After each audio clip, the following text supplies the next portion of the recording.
महाविकास आघाडीचे अधिकृत उमेदवार निलेश लंके यांची स्वाभिमान जनसंवाद यात्रा ही यात्रेचा तिसरा दिवस आहे. थेट त्यांच्याशी बोलणार आहोत. यात्रेचा तिसरा दिवस आहे. कसा नेमका प्रतिसाद मिळतोय जनतेकडनं?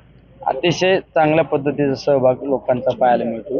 ही जनसंवाद यात्रा आई मोठा देवीचं दर्शन घेऊन या यात्रेला सुरुवात झालेली आहे.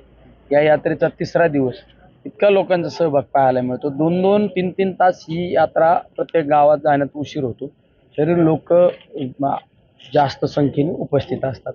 यावरून एक लक्षात येतं की ही आता निवडणूक कुठल्या नेत्याच्या हातात नाही, ही निवडणूक सर्वसामान्य जनतेच्या हातात आहे. समोरचे जे उमेदवार आहेत त्यांनी भाषेवरून आपल्यावरती टीका केली आहे. तर इंग्रजी बोलून दाखवा, मी उमेदवारी अर्ज देखील भरणार नाही. काय नेमकी भावना?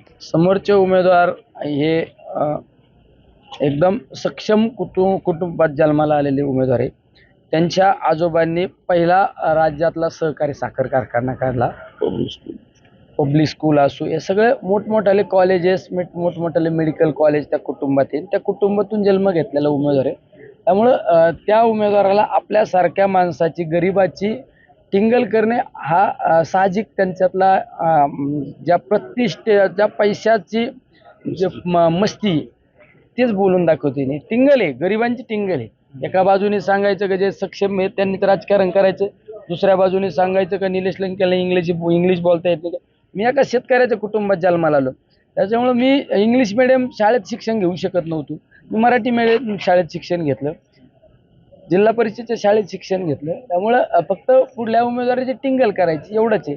माझं म्हणणं आहे, तुम्ही व्यक्तिगत टिप्पणी करण्यापेक्षा तुम्ही 5 वर्ष काय केलं हे जनतेला दाखवा ना. तुम्ही विकासावर निवडणूक लढवायला पाहिजे, पण तुम्ही विकासाचा मुद्दा सोडून दिला.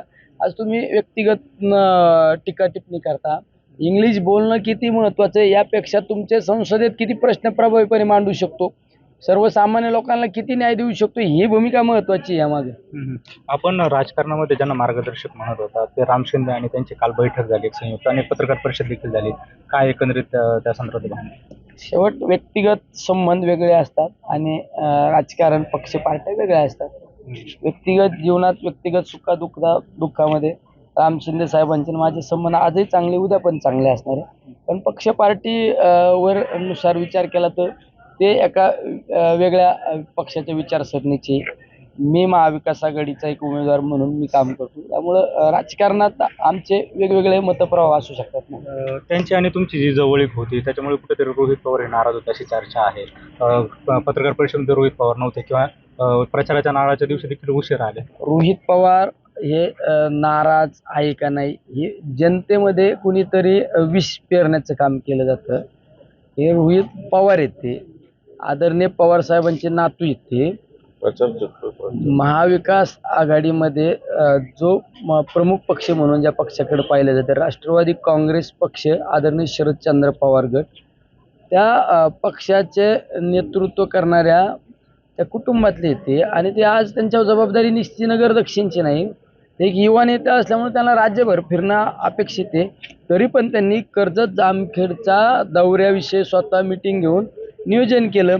कर्जत जामखेडच्या दौऱ्यामध्ये ते माझ्याबरोबर असणार आहे. मोठा देवीला सुद्धा उशीर झाला पण येऊन गेले. ते किती विश्वास वाटतो ग्रामीण भागामध्ये आपण बघितलं तर प्रतिसाद मिळतोय लोकांचा? ही निवडणूक आता ह्या सगळ्यांनी हातात घेतलेली.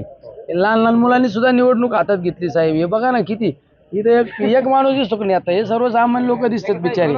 आणि ही जनता ज्यावेळेस निवडणूक हातात घेतली ना, त्यावेळेस निवडणुकीची चित्र वेगळं असतं. एकंदरीत जर बघितलं तर हे होते महाविकास आघाडीचे उमेदवार निलेश लंके. कॅमेरा पर्सन प्रसाद, सुनील भुंगळ, एबीपी माझा, पाथर्डी, अहमदनगर. एबीपी माझा, उघडा डोळे बघा नीट.